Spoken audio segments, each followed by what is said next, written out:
Pinangunahan ni Pangulong Ferdinand R. Marcos Jr. ang launching ng AI-ready hyperscale data center sa Laguna. Ayon sa Pangulo, ang naturang pasilidad ay nagpapatunay na handa na rin ang Pilipinas makipagsabayan sa ibang bansa sa usapin ng digital realm. Si Claysol Pardilla sa detalye.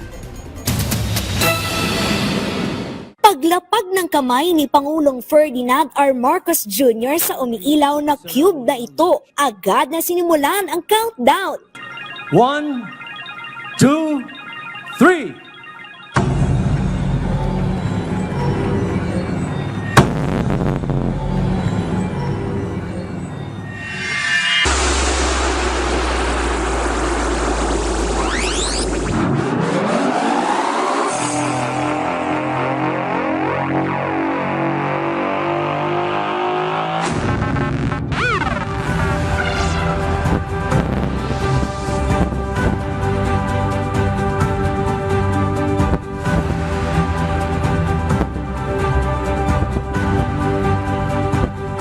With that, Vitro Santa Rosa Data Center is now officially launched.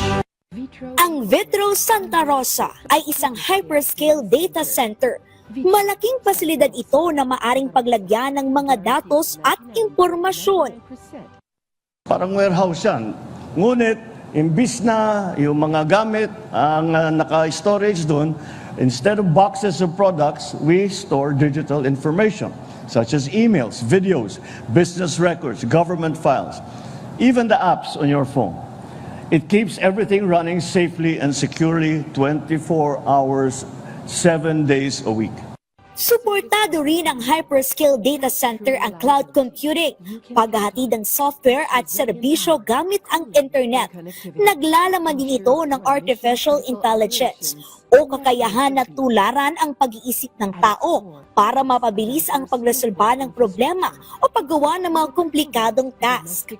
Nasa 50 megawatts ang kapasidad ng data center, konektado sa cable network ng isang malaking telco company, kaya umaabot ang serbisyo sa Asia, Amerika at Europa. Ang ibig sabihin, tiyak na lalaki pa ang potensyal ng Pilipinas na maging digital gateway sa mundo at makapaghikayat ng mas maraming technology investors o negosyante na mamuhunan sa Pilipinas.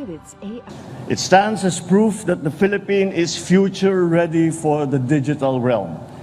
There is some work left to do, but we are ready to do that work so we can be an equal player in the world of data and data processing.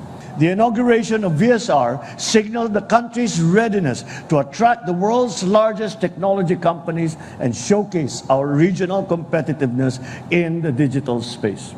Itinayo ang Vitro Santa Rosa sa probinsya ng Laguna na refleksyon ng pagsisikap ng pamahalaan na itaguyod ang regional development o pantay-pantay na pag-unlad sa mga rehiyon sa bansa.